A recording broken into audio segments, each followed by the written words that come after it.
Et bonjour à tous. Aujourd'hui, dans ce podcast, je vais développer la Lune. En quoi la Lune va avoir un impact? Si la Lune, il y a autant de légendes dessus, et qu'elle est connue depuis la nuit des temps par les sorciers, les Wiccans et j'en passe, c'est parce que au niveau subtil, la Lune va avoir des effets. Il y a deux phases de la Lune qu'il faut retenir. Il y a la pleine Lune et il y a la nouvelle Lune. Entre les deux, il y a les phases de lune montante et les phases de lune descendante. Ce qu'il faut comprendre, c'est que pour effectuer des sorties hors du corps, tu devras extérioriser ce qu'il y a en toi. Alors que quand tu veux faire des voyages astro, tu vas devoir intérioriser ce qui se passe en toi. Donc, pendant les phases de lune montante, il te faudra extérioriser ce qu'il se passe en toi et faire un travail pour pouvoir réussir à extérioriser ta conscience au moment de tes exercices. Alors que pendant la phase de nouvelle lune, donc pour les voyages astro, dans les phases de lune descendante, tu vas devoir travailler à intérioriser ce qui se passe en toi, à le travailler en toi, et tu vas devoir apprendre à intérioriser ce qui se passe autour de toi. Il y a aussi une légende qui parle de la Lune au niveau des loups-garous. Les loups-garous symbolisent l'homme-loup. Le loup représente la nature profonde de la conscience en tant qu'être. Et pourquoi est-ce que c'est un loup qui est représenté dans les bois? C'est parce que les bois représentent l'élément fer et que l'élément fer fait appel à l'élément terre.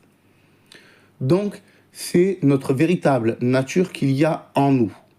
Voilà un petit peu pour l'explication de la légende des loups-garous. Donc, ce podcast n'est pas très long, je ne vais pas en rajouter beaucoup plus, parce que là, le but, c'est vraiment de vous donner des clés et je développerai plus en profondeur dans les instants réflexion. Quoi qu'il en soit, ce qu'il y a vraiment à retenir, c'est que les phases de pleine lune vont être favorables au sortir du corps, les nouvelles lunes au voyage astro, et que pour faire des voyages astro ou des sorties hors du corps, même si la base des exercices reste la même, il y a quelques petites subtilités qu'il faudra accepter. Voilà. Sur ce, je te dis à bientôt pour le prochain épisode. Garde les pieds sur terre.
Purchase your tracks today.